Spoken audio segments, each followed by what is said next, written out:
This podcast is brought to you by Most Valuable Podcasts, saving your day from boredom with the best podcasting entertainment. What's up?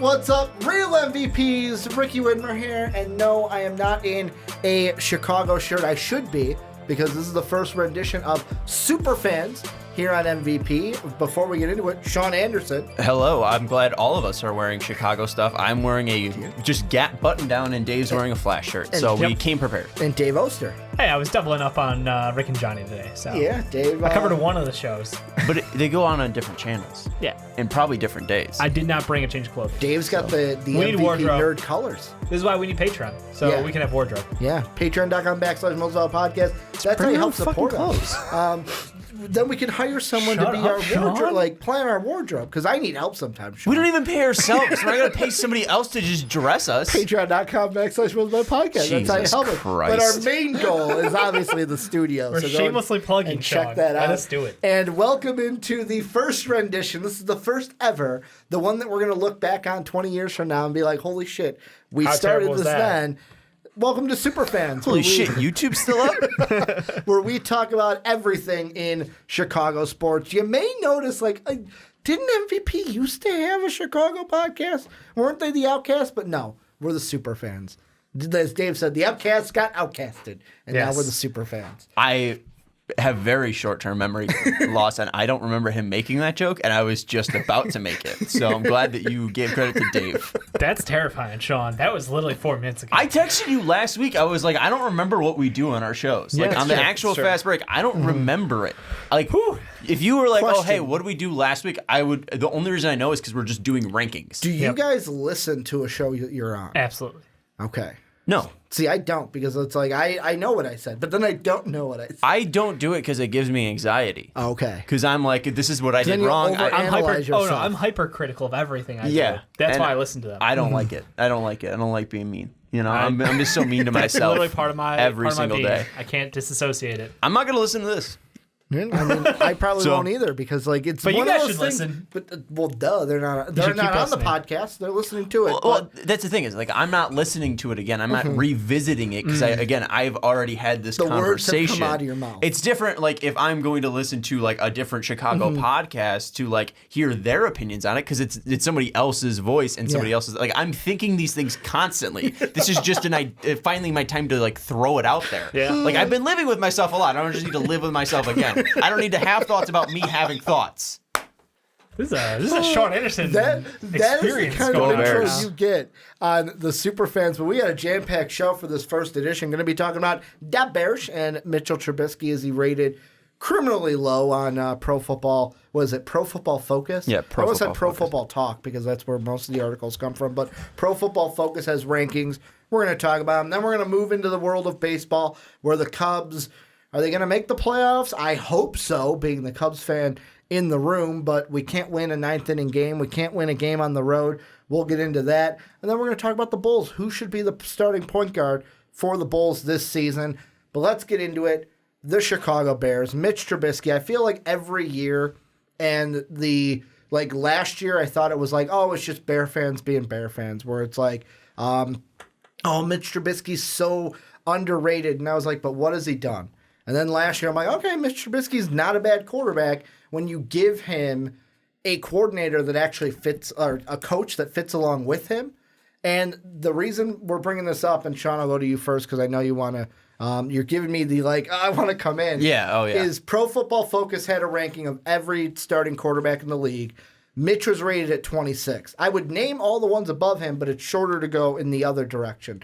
The only quarterbacks rated below Mitch: Lamar Jackson, Joe Wacko Flacco, Eli Manning, Case Keenum, Josh Rosen, and Josh Allen. What are your thoughts? Is he rated too low? That's what we'll start with. My first, where to start? My first question, at least with that list, then is who did they put for teams with new quarterbacks, like the Redskins? Is Case Keenum on that list then as the Redskins quarterback, yes. and he's above Mitch Trubisky? He's below Mitch. These are all guys below Mitch. Again, short-term memory. Yeah. Real short. All right. Well, they have Nick Foles up there. Foles is above him. Like Foles is above him. Foles is 24. Manning's on there, but below him. Yep. it would be much easier if I had my computer to do this. The only rookies they've got is Kyler Murray's at 23.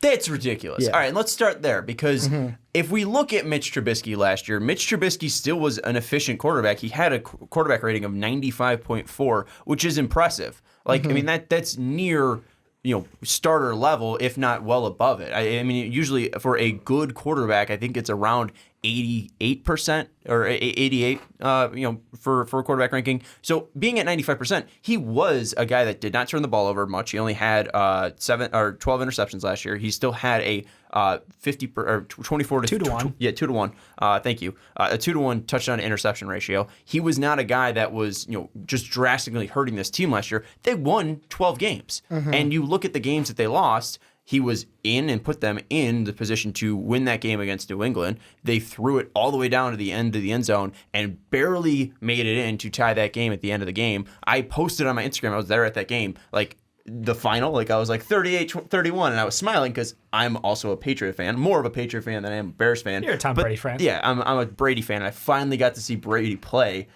for the first time in my career, or my first time in my life, and the last time in my life, and that was just such a amazing experience. So I took a picture of the field, and I wanted the players actually on the field. So I took a picture, and I was like 38-31, and my face is super stupid in it. And then they had that play. I was like, Jesus Christ, I just jinxed it. Oh my God, what did I do? But with that, he was in every single game. Even go back to the first game in the Packer game. That was his first true start under Matt Nagy, and they came out guns a-blazing in that game, and it really broke down mainly just due to the defense. Khalil Mack was gassed, Roquan Smith was gassed. Both those guys didn't have full training camps, and you look at that game, it was just really down to that one play, and those are two games that Mitch kept you in. And if you look at the biggest game that you had that whole season was against the Eagles in Soldier Field, and you lost by 1 point, and we all know what happened in that game with the Cody Parkey double doink. I mean, we look at what they're currently going through, bringing in 8 kickers to have this competition, and then narrowing it down to 2 to Fry and Pinheiro, and then going through 2 weeks of the preseason just because of that final game. And you didn't lose that game because of Mitch. Mitch kept you in that game that whole time. And not all of these quarterbacks like Sam Darnold, Nick Foles, Kyler Murray can really say that, especially Marcus Mariota, Jameis Winston, and Andy Dalton.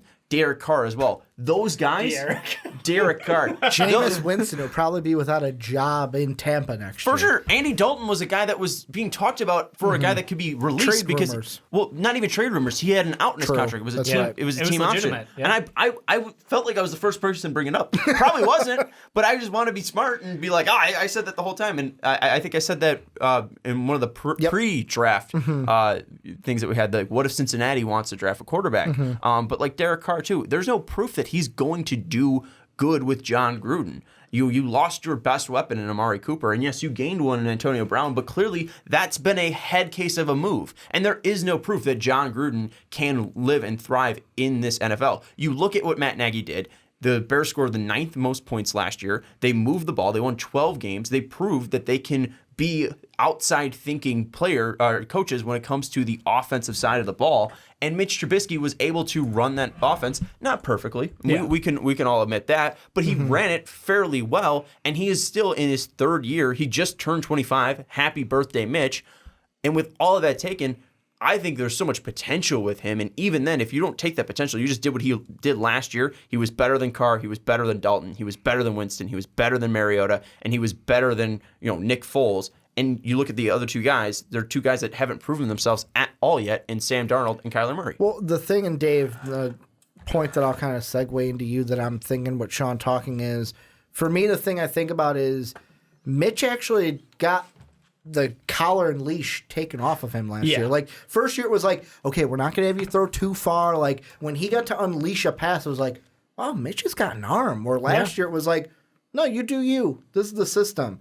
What are your thoughts with Mitch? What's kind of going through your head? I'm going to openly say I disagree with the ranking here completely, but I do want to say that I think Mitch, we did get to see Mitch unleashed. It also meant we got to see more of Mitch's mistakes. His first year in the league. Well, no. His first year in the league was a very conservative offense. It was, try and move the ball down the field a little bit, short throws. We're just going to keep it through the running game and play it safe and let the defense do the lifting. And that's fine. There was a lot of potential for him, and we knew that, that was basically I think he was still under 20 starts because he had only started one season of college. So it was like, dude, you are so raw at this point. And that's why everyone's like, oh man, I can't wait till they open him up and let him do a bunch of stuff. And we got to see so much out of him this last year, but we also got to see so many mistakes. Like, he has so much room to grow that I think that might have contributed to this ranking. Was we've seen a lot of the errors, we've seen a lot of the mental mistakes, we've seen a lot of the inexperience show itself. And Mitch is amazing athletically. Mitch is amazingly gifted as well. So it's like, dude, if you can run, you can pass, you can create opportunities, you can extend plays, you have all of the gifts. Now it's just time to put together and become that next tier of quarterback, because right now you're still in that potential stage. You haven't proven anything. And I know, Sean, you're saying that he got them there in the playoffs, and I will completely agree. But devil's advocate, he didn't get them in the end zone. And that's the thing, is when you leave it up to the kicker, that's exactly what you're doing. You're leaving it up to someone because you couldn't finish the job. But I understand there's time circumstances. That was the involved. thing with that is, I mean, you were dealing with time, you were dealing with lack of timeouts. Right. You needed to get in position to score. And even with the time even with the scoring itself, you were only down 1. So it wasn't like you needed a touchdown to win that game. It wasn't like the Minnesota Miracle there. I think you needed a touchdown to win that game, right? Yeah, no, we did. Yeah. Well, because I don't think you guys were. What was the score of that one? Because you won it by 4, right? Yeah, I think so. So you couldn't have won the game even on a field goal. It would have been tied, I think, if I'm doing my math right. Yeah. But with that, I mean, Mitch still placed a beautiful ball to Allen Robinson, and he got him into that spot, and they did not waste an offensive play in that whole drive. I think they ran it once on that drive, if I'm remembering it correctly, but I think that was just I think it was to Cohen, or probably not Cohen. I think they ran only twice with Cohen that game. Yeah. But I think they did it just to more throw off the Eagles and get chunk yards before starting to open up. So I understand your point of he didn't score any touchdowns in that game, which is absolutely true. Yeah. But that was also an Eagles defense that was fantastic. Heavily touted, yeah. And you look at that defensive line that was able to rotate so many guys in and out with Chris Long, right? Chris Long, Kyle Long's brother, Howie Long's son. Yeah. I've just always second guessed him. Jake Long too. I mean, Too many there's Longs. Longs. Oh, it's a long story. It's not that good. But with that, like you had Martellus Bennett's brother. Jesus Christ, I should just stick with the guys that don't have brothers. Fletcher Cox doesn't have a brother. Michael Bennett. Yeah, Michael Bennett, the Martellus Bennett's brother. But they were able to rotate a lot of guys in and give that offensive line a lot of trouble. Yeah. And one thing too is Doug Peterson came from the same tree that Nagy did. That's Nagy's first playoff game. And It's you like expect the other team that, has the playbook. Yeah, pretty much. It's a John Gruden situation with Raiders, Oakland Bucks. and the Raiders. And Peterson just came off that Super Bowl win. So I mean, while you're right, he did not score a touchdown in that game against Philly. Right. He still put them in position to score points. He put them in positions to be in that game, and he put them in a position to advance to the next round. They weren't able to execute on that kick, and if they did, we wouldn't have been talking about Cody Parkey missing, that field goal. We would have been talking about Cody Parkey hitting 5 field goals that game, 6 field goals that game, and helping you win that game. And So we wouldn't have a competition in the offseason about and what Joe Blow can hit a 40-yard and we'd be field having goal. real questions to Guess answer. what? Nobody can. Well, we'd be having real questions too about having to answer like what's actually wrong with this team, because I feel like we haven't really hit that spot yet of what is truly wrong with the Bears. What is their biggest weakness? Because if we're just like, oh, it's the kicker, well, anybody can miss a kick. Yep. I mean, anybody can be. I mean, we look at Billy Cundiff or Morton Anderson is probably the best example in that Vikings Falcons game in history that season. ever. Just ever. Like I don't think he missed anything, and that was the first time he missed. Like, and that ruined your Super Bowl hopes for your '98 Vikings. Speaking of that, one of the teachers that I teach with is actually like from Minnesota, was at that game, and he's like, the story he told me, he's up in the upper decks. It's like, oh, Morton's gonna hit this, flirting with the girls behind him. Oh, what bar are we gonna go to? He missed? He missed that? Like, that's what kind of a shock that was. It's such a guarantee that, And I mean, with Mitch, the thing I want to throw out there is like, I agree with you, Dave, which we saw a lot of good from Mitch, but we also saw a lot of bad because second year in the league, he's not a perfect guy. Yeah. But with the Bears as a whole, and this is something that I mean, you're going to take into this season, and I know some people are going to say, well, Aaron Rodgers wasn't completely healthy. Kirk Cousins, it was his first season. The Lions are the Lions. Yep. But you went 5-1 in the division. That's not easy. No. For a quarterback who it's his first time in this offense, in the Matt Nagy offense, second year in the league, he beats the Lions and Vikings twice, and the one loss was to the Packers because you were winning that game and Aaron Rodgers decided, hey, I'm just going to go off. Did you remember that my name is Aaron Rodgers? Yeah, exactly. I'm going to come in injured and basically win this game. That's Chicago's my bitch. That's your only divisional loss all year. Was that first game. The thing, too, with that game is it was the first game of that whole Matt Nagy thing, and I talked about it earlier. Yeah. They get Khalil Mack, their big playmaker, and while he was a first-half MVP. Extremely impactful, he was gassed by the end of it, and he was still hustling hard on that last play. The same with Roquan Smith. Like, that team wasn't fully ready yet, where that Packer team, they had their same coach since, 2006, something like that, whenever Mark McCarthy took over. They had their quarterback, and yes, he obviously went down, but he was still there for, I think, when he missed a quarter of that game, and they still had Randall Cobb, who ended up catching the game-winning touchdown. Jimmy Graham was there for 2 years. Like, it wasn't a new team, and they were playing in Lambeau Field. Yeah, Mike McCarthy, 2006 to 2018. That was his tenure with the Packers. I guessed. I'm not going to act like I knew that. I'm going to 100% say that was a guess. That was the range. Yeah. And here's the next question I'm going to throw to either one of you guys, because this is the weird team where it's like, when it comes to baseball, all of us like Chicago teams. When it comes to basketball, Chicago teams, except for Sean, maybe a little bit of the Nuggets. For me, football is the one where it's like, you guys are clearly on the Bears side. This is where I stick out like a sore thumb because I'm surrounded by Chicago talk, so I know the Bears, but I'm not a Bears fan.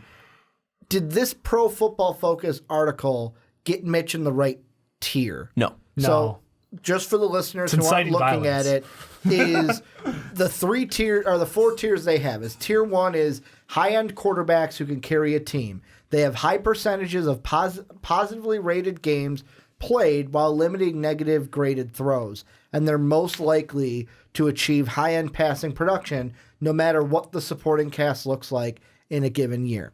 There's 3 quarterbacks in that tier. Then tier 2, quarterbacks who can move the chains, take care of the ball, more likely to elevate teammates and achieve top-end production, even with lesser supporting cast. Numbers 4 through 10. So the top 10 is tiers 1 and 2. Tier 3 is volatile and conservative quarterbacks whose production will rely even more heavily on the supported cast and play calling. Tier 3 QBs can post top 10 production in any given year in the right circumstance. So that's 11 to 23, I want to say? No, 22. And then the rest is tier 4. Quarterbacks with more questions, either due to lack of experience, seeing them perform through high-level situations in the NFL, or due to a volatility when given extended opportunities of play. If you say no, like Dave said, which tier would you put Mitch in? And this comes to is he a top 20 quarterback? I say no as well. So that's why I'm just going to ignore what Dave said. He screams a tier 3 quarterback to me.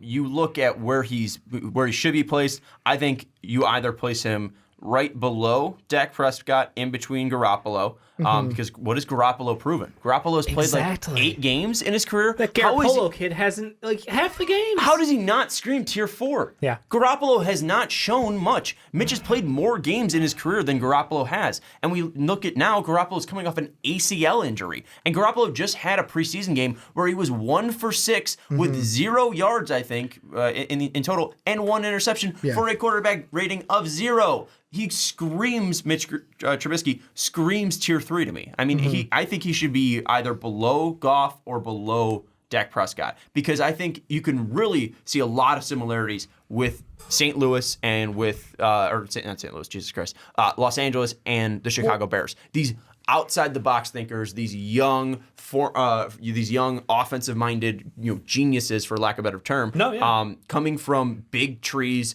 Obviously, Kyle Shanahan, and obviously stemming from the Mike Shanahan tree for Sean McVay, and even I think the Gruden tree as well. And then with Matt Nagy coming directly from the Andy Reid tree, that screams tier 3. He is a guy that if you give him the right play calls, if you give him the right supporting cast around him, a running back that fits his system, Mitch Trubisky can absolutely put up top 10 numbers. Now, I don't know if he'll be a top 10 QB, and I don't think he'll be elevating these guys to the next level, but I do think that he could put up top 10 production in the right system 100%. And especially, you didn't even mention our offensive line, where we've got, two Pro Bowlers, two if not three. Yeah, Kyle Long, Whitehair. Yeah, and then another couple guys who have potential to be Pro Bowlers in the next couple of years. So, like, we have a fantastic O-line when healthy, and I'm really excited to see, like, everything on the offense lines up with this is prep for Mitch's success.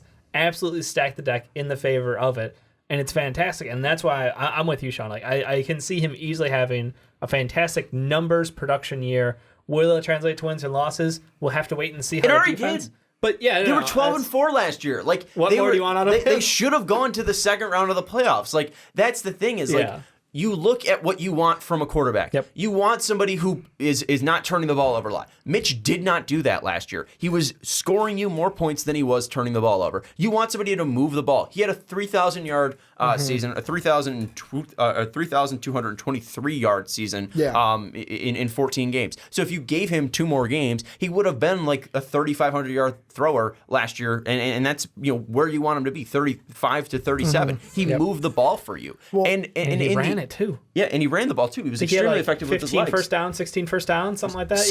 And I mean, you look at some of the games too. I mean, again, I'm going back to the Patriots game, but that was his best game with his feet, like scrambling around, turning around, and even running for a touchdown. Yeah. I mean, he is extremely athletic, and he showed up in big moments. Even look, year 1 against the Lions, he set up good old Connor Barth for a game-winning field goal, and he missed it. Shocker. But Mitch Trubisky led them down the field without that system, without these great weapons. He put them in a situation to win that game with a horrible team.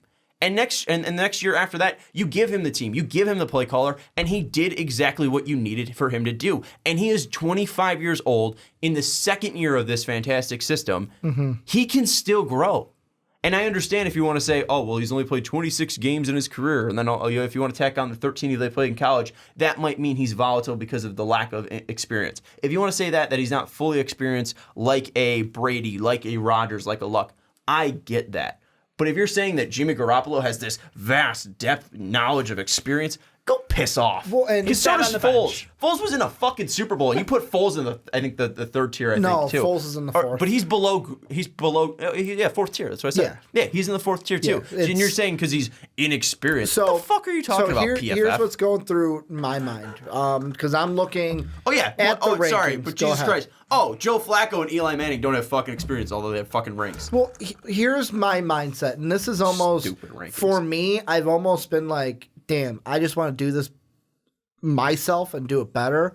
But what I'm looking at here is the top 3: Brady, Breeze, Mahomes. I even wonder, like, maybe it goes into the graded throws that they talked about. But I was like, maybe I would switch Aaron Rodgers and Mahomes, but I don't even know if I'd want to put Aaron Rodgers in tier 1 because I don't think his throws are graded well. He just elevates the team. So that's why, like, obviously Mahomes is more, hey, I'm going to throw my left hand. I'm going to basically spectacular over here. My point being, looking at tier 2, the only 2 quarterbacks I'm like shouldn't be there are Matt Ryan, because if he was going to elevate that team, they still would have been, I get injuries, but they still would have been something better than they were when Shanahan left. Yeah, but the offense wasn't the problem last year for Matt Ryan and the Falcons. I said like injuries on the defensive side. Yeah, but if you isolate just the offense of Atlanta, they were still as good as they were when they went to the Super Bowl. So I don't think it's on Ryan. The other one though, Baker Mayfield. I think that Baker might sit more with that 3 because I look at him as that more the volatile side of it, where he's a guy whose production is going to rely heavily on a supporting cast. Like this year, he might take a leap just because he's got Jarvis, he's got OBJ.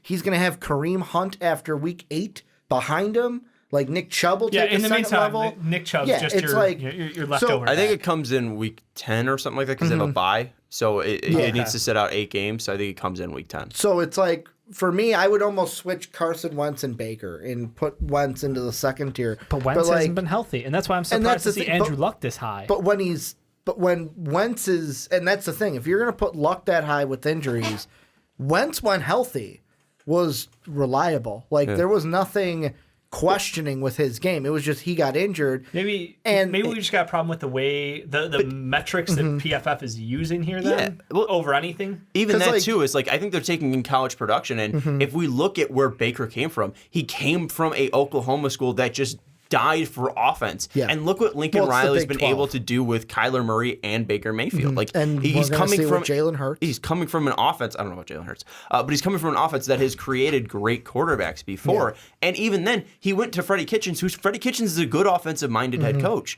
So it's not like he's playing with John Fox out here. He's not playing with this dinosaur from the olden ages of football. He's not coming from the Jake Delhomme days of Carolina. Like, he was playing with a modern, forward-thinking guy, and especially Kitchens was coaching for a job and ended up getting that job for the job that he did with Baker Mayfield. No one expected Baker to be this good last year, and I don't think it all has to be on Baker. Baker's extremely talented, and Baker is a top 15 quarterback right now. I would take him over Mitch Trubisky.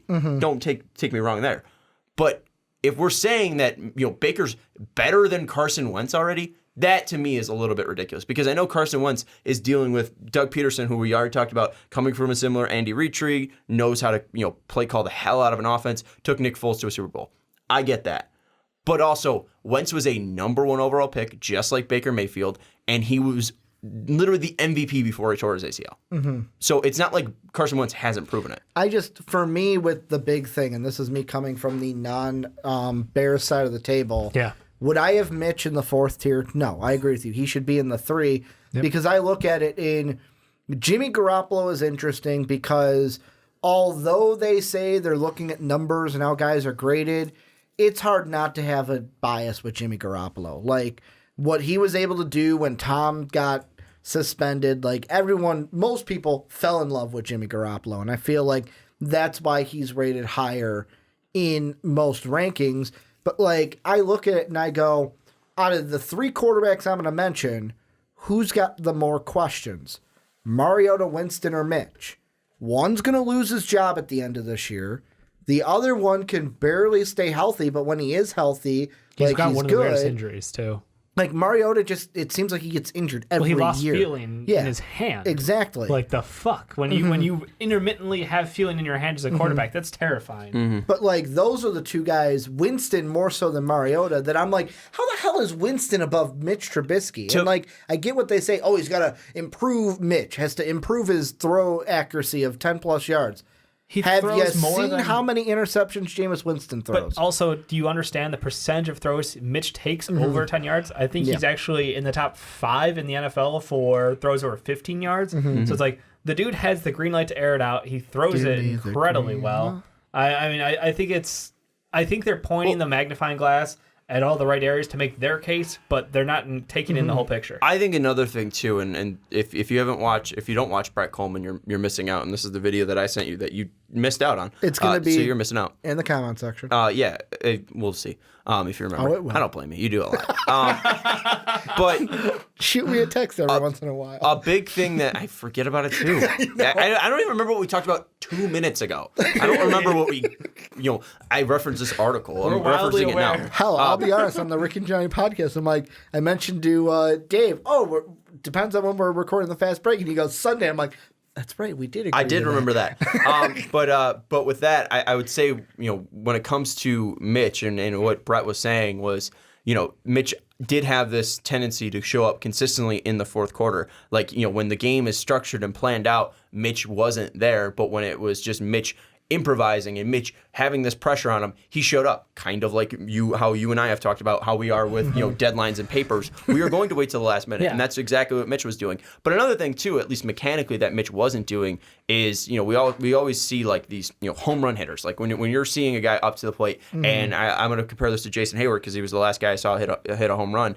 You see the side angle of when they're loading up and they're going back, and you see the rubber band of where they're pulling their hands back and everything is just stopped, and all they need to do is twist their, they need to pull that rubber band forward and bring that bat and get the barrel of the bat on the head. They're going to hit it right over the right field wall. Yeah, that's the thing, is you're just loading up and getting rid of all this energy, where Mitch wasn't doing that in his throwing motion, where he was relying solely on his arm strength and not rotating his hips. And that was one thing that he showed where Mitch was doing it, and then where Peyton Manning was doing it, or where Mitch wasn't doing it, and where Peyton Manning was doing it, was the biggest flaw that he saw of accuracy for Mitch. And Mitch was still pretty accurate, at least from a completion percentage, 66.6% last year, but it could even become more accurate, and that's something that I think is simple. And if Matt Nagy, knowing his background as a quarterback, if he's realizing these things and and he's able to adjust these things coming into the next year, the things out of camp haven't been too promising for that, but at least with that, there is something that is fixable. And if Mitch, with this supreme arm talent, is able to fix the mechanics of this, then we could see a quarterback that can truly take that next step into that tier 3 or that tier 2. And I don't think we even have to be questioning it next year. I'm completely on the same page as you. I mean, I don't think there's much holding him back from taking that next step in his career, because, like you said, everything works. I do think it's interesting you mentioned the, when scripted, he struggles. I'm like, didn't we have that streak of, literally opening drives leading to scoring plays for, 11 straight weeks or something ridiculous? It was kind of that thing where, that was exactly planned out to the next minute. That's all we could do. Yeah, exactly what play, and we're not even going to let you decide what route. It's kind of in that mid in between where, and you practice it so much in practice to where it's like it's rehearsed. Where it's not scripted, but it's also not, the pressure isn't on. Right. There's so no it's thinking that second even. And third quarter, really. Yeah, he did struggle quite a bit there. So I'm thinking both you guys are going to say, when I ask this question to kind of put a kibosh on this, is Mitch a top 20 quarterback? Yeah. Absolutely. I wrote down a list: Mahomes, Brady, Rodgers, Luck, Russell Wilson. I always do that. Whenever I write down I do it too. We do a podcast about the NBA. We've been doing it for 5 years. So whenever I see Russ, I just think Westbrook. I always call him it's RW too. It's not Russell, Jones or Russell, Skimperton. It's Russell Wilson. It's Russell Westbrook and Russell Wilson. I'm gonna fuck it up, but Russell Wilson, Matt Ryan, Drew Brees, Rivers, Baker, Watson, Goff, Newton. Those are the guys that I'd for sure take, and I'm probably missing one of them, but that's 1, 2, 3, 4, 5, 6, 7, 8, 9, 10, 11, 12. 12 guys that I'd for sure take over Mitch Trubisky, but that doesn't mean I wouldn't take other guys. So I'd probably put him in that 16 to 17 range. I think you're probably competing with Dak at this point, which Dak, again, is proven if he has those weapons like Ezekiel Elliott and Amari Cooper, and they're calling the right plays, he could be a very effective quarterback. With me, the only thing I'm going to say is it depends on how you see. The only 2 quarterbacks in 4 that I think you could have potentially an argument with, and one of them is a wait-and-see case, is the first one's Nick Foles, and it just depends on what your thought process with Nick Foles is. Yep. I think he fits in their tier 3. He's a guy that for the last 2 years, why did it click in Philly? But it didn't click in L.A. Nick Foles is Jeff Garcia on steroids. That's why. That's the thing where it's I love Jeff Garcia, by the way. He was one of my favorite quarterbacks too. Yeah. Where was he with the Bengals before he went to the Niners? I think of Niners Jeff Garcia. He was with the Niners first. Okay. Yeah. I think of Niners Jeff Garcia was Niners, then Browns, then I don't think he was a Bengal. It was I thought unless I'm thinking of just Kitna. No, it was Kitna was a Bengal. Kitna went Bengal, then Lions. I think Garcia was Who was he before the Niners? Who? Not the NFL. He was in the CFL. Oh, I don't. Do you know what team he was with? You're talking about Garcia? Yes. I don't fucking know. He was with the Calgary Stampeders. Yeah, I wouldn't have guessed that. But Garcia, I think it was Niners. Yep. Browns. Yep. Then they released him after 6 games. Then he went to Gruden and the Bucks. Nope. These 2 teams before the Bucks. Oh. So Detroit. 07. Eagles? The Eagles were one of them. That was in 05. And then in 06. And then in 05. Did he go back to the Giants? No. Oh, okay. A blue team in our division. Oh, Lions. The Lions. Lions for a year. Yeah. Then he went to the Eagles. Then the Bucks. Yeah. And then he had 4 other teams after that. 4 other teams. He was a Raiders practice squatter in 09. Then went to the Eagles in 09 and was actually on that team. Go Eagles, go. Then the Omaha Nighthawks in 2010. They don't count. And then the Houston Texans in 2011. Okay. All right. Shout out Jeff Garcia. Seriously. What league is the Omaha Nighthawks in? Who cares? They are, I care matter. now. They are in the United Football League, the UFL. Okay. The only other thing I will wrap this up with is your Minnesota Miracle thing that you brought up earlier, we were down 1. Well, we won by 5. There we go. So it was, So Mitch it was should've- 24-23. Yep. We won by 5. Mitch should have scored a touchdown, and he should be below Case Keenum. There we go. Yeah. So That's what this podcast. let us know what you guys us do. think. Mitch Trubisky. I'm going to have the ranking article down below. I'm also going to have that video that Sean brought up down below brought up a as video? well. Yeah, the I was kidding. one that. Yeah, okay. Your memory is Sean with real the bad. That was a memories. joke. Let us know what you guys think. Is Mitch a top 20 quarterback? Is he not? What's your thought process? Let us know.